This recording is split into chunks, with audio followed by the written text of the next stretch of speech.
Nasa linya natin si Secretary Sharon Garin, Officer in Charge po siya ng Department of Energy. Yan, busy-busy yan ngayong umaga. Oo, masakit ang ulo ni Secretary. Magandang Secretary, umaga good po, morning po. Secretary. Welcome po, Saksi sa Double B, Radyo na, TV pa.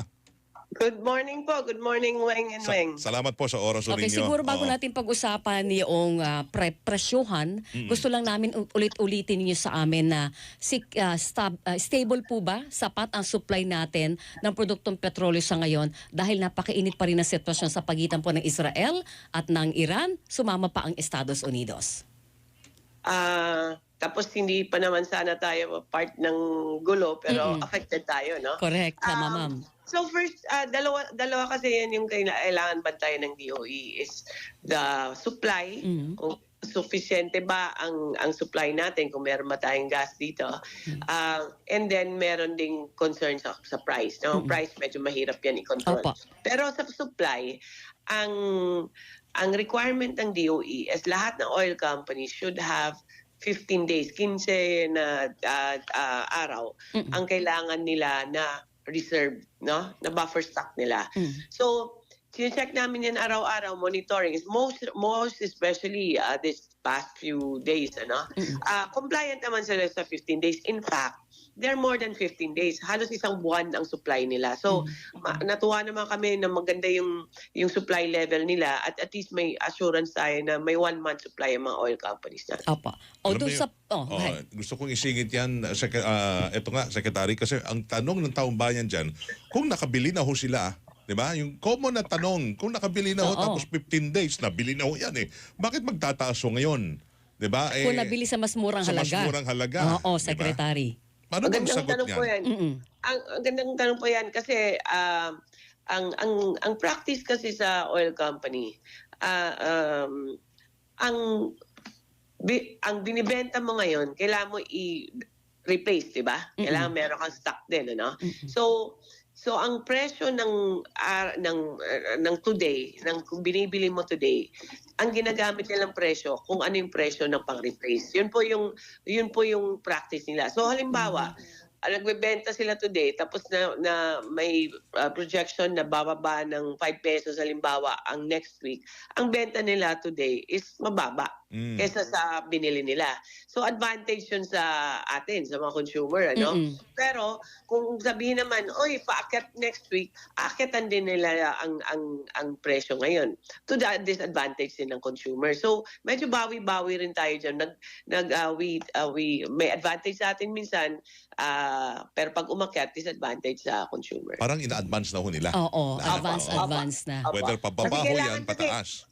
Halos ano to commodity, utility to Kailangan talaga may replacement ka continuous Totoo. yan Diba? So kung hindi, di baka hindi nila ma-replace kung nakulang yung purchasing nila. Sa Pero, sistema yun, Secretary, base sa pag-aaral po ng DOE, at kahit kayo na nasa Congress pa kayo, hindi po talo doon ng taong bayan. Talo siya minsan, pero panalo din siya minsan. So bawi-bawi rin siya. This is not regulation set by Congress, ano. It's a practice in the industry. So may give and take naman, pero at the end kasi pantay lahat no? Opo. Patas lang tayo lahat. Kasi sila, ang oil company minsan yung talo kasi benta nila sa mura, yung binili nilang mahal. Pero minsan may bawi rin sila pag mag-increase next week. Okay, sa panahong ito, sa ganitong panahon, ma'am, na walang kontrol ang gobyerno sa industriya, tapos nag-dependent tayo sa imported na petrolyo, tapos nagkakagulo sa ibang bansa, hindi pa nga po affected yung supply natin. Wala pa tayong problema sa supply. Chismisan pa lang na mga nasa stakeholders na nabibiktima na tayo ng matinding oil price hike. Dapat po ba mayroon na tayo ibalik yung regulasyon ng gobyerno sa industriya? Lalo na sa ganitong pagkakataon, dapat may hold ang pamahalaan? Apa, batas kasi yan Opo. na pinasa natin at ang kami sa DOE, the only thing we can do is sundin lang yung batas. Correct. So I think it's time also if Congress deems na kailangan na yun balik yung government, whether sa regulation or sa participation, baka pwede din siyang maging part ng industry, depende na yun sa Congress. Ang ano lang dyan is dati kasi ang logic yata dati bakit pinrivatize other than private funds ang gagastos dito, no? It's also mas mabilis mag-respond yung private eh. Pero baka so kung ma-review, baka i-review ng Congress, especially they're coming back in a month's time, ano. So ayoko lang unahan ng Kongreso eh, kasi decision nila. Nasa executive na kasi ako eh, kaya Opo, yes ma'am. ayoko unahan. Bago ako pumunta sa pricing, pakilinaw po yung participation. Sa anong paraan pwede mag-participate ang gobyerno sa oil industry, ma'am? Dati kasi 'di ba parang parang nire-regulate ng gobyerno ang presyo dahil meron siyang sarili niyang stock Correct. Oo. So in that sense, nagpo-purchase din yung gobyerno. Pero di ko lang alam kung we have the capacity now to buy our own as a national government. Pero medyo yan, long term yan kasi medyo matagalang diskusyon yan sa Kongreso if ever. Totoo po. So those are things pwede rin maging participant ang ang gobyerno dyan. Okay, ako lang dagdag lang ho doon sa gustong ipunto ni Weng. Meron ba hong pagkaparaman hanggang saan lang tayo nakakakuha ng impormasyon sa presyuhan at sa kita ng ating mga oil companies? Kasi dati may issue na gusto nating maging a little open konti ang magkano kuha nila, magkano kita nila. Yung unbundling. Yung rebundling ba tawag doon? Unbundling. Oo. Yung mga ganun, hanggang saan lang ho nalalaman ng gobyerno kung magkano lang ho talaga ang kinikita ng mga kumpanya ho ng langis. Kung sobra-sobra na o sobra-sobra na ho tayo nahihirapan bilang mga publiko o motorista. Actually, ang presyo makikita mo yan sa international market. Yung sa map sa Singapore. So meron yan presyo I think it's a daily price. Matitrace mo bumababa na nga ngayon eh. Pero ang isa is, kung naalala nyo dati, yung nagkakasuhan yan eh. Totoo yung yan. unbundling yan. Yes, na ma'am. matagal. Parang ilang taon yan eh. Sa Supreme Court And yan. until now, I think there was an attempt also in Congress to na i-mandate yung unbundling. Pero hindi pa na-change pa rin yung batas na yan eh. So medyo limited. So yung ang power lang ng DOE is to monitor the pricing, compliance lang nila. Pero yung unbundling po, hindi kahit may impormasyon kami, bawal din to ilabas. Ilabas kasi bawal, baka kasuhan kami ulit. So yun po yung isa sa mga attempts ng Congress, I think previous Congress or current Congress. Parang parang isa high time na malabas yung isa ka to pa yung unbundling, ma'am, kasi una, public interest po yung nakataya doon eh. I agree din na public interest yon. At pero we have to follow the law eh. Pero I think Congress can decide kung ano ba to the extent kung anong pwedeng i-reveal na impormasyon. Kasi may mga sariling practices din sila eh. So Congress, I think, kung naalala ko nga, I think si Kong Stella pa nga yata nag-propose yun dati. Ma'am, presyohan na tayo. Ano yung nagtulak para itulak ng DOE na instead na one time big time, gawin nating dalawang hulugan yung yung dagdag presyo sa mga produktong petrolyo? At saka bakit, ma'am, isang araw lang ang pagitan? Kasi sa ang presyo hindi kasi natin dinidikta. At ang hindi natin masabihan, utusan ng mga oil companies, babaan nyo yan. Hindi po pwede.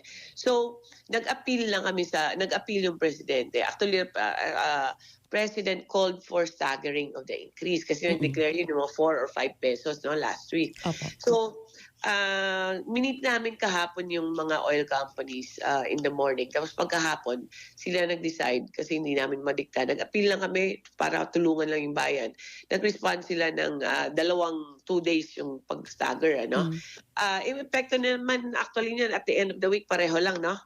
Kung tutuusin pareho lang. Pero ang lang dyan, ang advantage lang, kasi short-term solution lang to para lang maproteksyonan during this week ang mga tao na at least pag bukas, hindi 5 pesos kagad yung akyat. So pag bibili mo muna bago mag-increase ngayon, mabili mo muna bago mag-increase bukas, and also in the following day para ma-plano mo ang consumption mo. So at least yan, for this week, at least families, consumers, pwede nila ma-plan out ang pag-consume nila ng gasoline. Also the PUVs. No? Nabang- Temporary relief yan po, ma'am. Nabanggit niyo po ma'am na panandalian ito at for this week. Hanggang this week lang ba talaga ito, yung dalawang hati na Hindi oil po, price hike? positive thinking lang ako kasi nakikita ko bumababa yung presyo ngayon. Ay talaga? Oo. Pero I think ang commitment naman or ang aming request sa mga companies na ituloy-tuloy lang yung staggering habang umaakyat siya para hindi alam mo yun, yung economic shock. Opo. Tsaka yung marami kasing speculation kasi ngayon kasi kaya marami din nagta-take advantage pero yun po yung yung request namin na every time may increase you stagger it lang sana. Opo. Yung pong naging pagtaas umabot ng magiging lagpas sa 5 piso to 5.20 ang pinakamataas sa diesel by this week. Pero bago natapos yung linggo, ang projection ng mga 4 pesos lang 'Di ba? Nakitaan ba ho na tama lang base doon sa sabi nyo nga na ba nakikita natin presyon sa Singapore na tama lang na ganito aabot talaga yung presyo natin ng diesel, gasolina, kerosene. May iba lalagpas ng 5 piso. Opo, tama naman po kasi may mga metrics naman kami niyan. Especially yung international market monitor namin closely. So, yun naman talaga yung ang corresponding response dito sa local market. Hindi kasi baka yung imitik ng iba nung pumasok na ang US nadagdagan ng piso. 'Di ba? Tsaka alam mo yung isang factor din. Nag-strong yung peso, 'di ba? So, mga piso din yung contribution nun sa increase ng price natin. Kasi dollars ang transaction no? Correct. So, since I think from 59 ba, naging 55 na lang. So, medyo malaki din yung impact nun. So, medyo, malas lang, sabay-sabay lahat. So, ang increase medyo malaki. Pero Sabi mo kanina, bumababa na yung presyo base sa monitoring niyo sa world market. May posibilidad ba na by next week, hindi na ganito kalaki yung ina-expect natin na dagdag presyo kung may dagdag man? Alam mo, isang week pa lang ako dito, eto na yung kaharap ko. Hopefully po, isang linggo lang to. Pero yes, we're hoping, but we cannot dictate kasi baka naman ceasefire sila ngayon tapos meron naman mangyari. So, we're bracing for that. We're trying to work with DOTR, DA, and all the other agencies para ang kasing marching orders, ang concern talaga ng presidente is to shield yung mga pamilya, ang Filipino families sa mga pag-increase talaga. Ang immediate effect nito is ang baka mapanawagan yung mga PUVs natin to increase the fares. And that's what we really want na ayaw talaga ng presidente na kung as much as possible, wag naman gawin yun. Okay, ma'am, may hirit lang Weng ang nasa transport sector. Kung halimbawa, very limited ang ating fuel subsidy, 2.5 billion lang po ito at very konti lang ang nakikinabang dito. Ayaw naman ibigay yung fare hike kasi masyadong mabigat para sa publiko.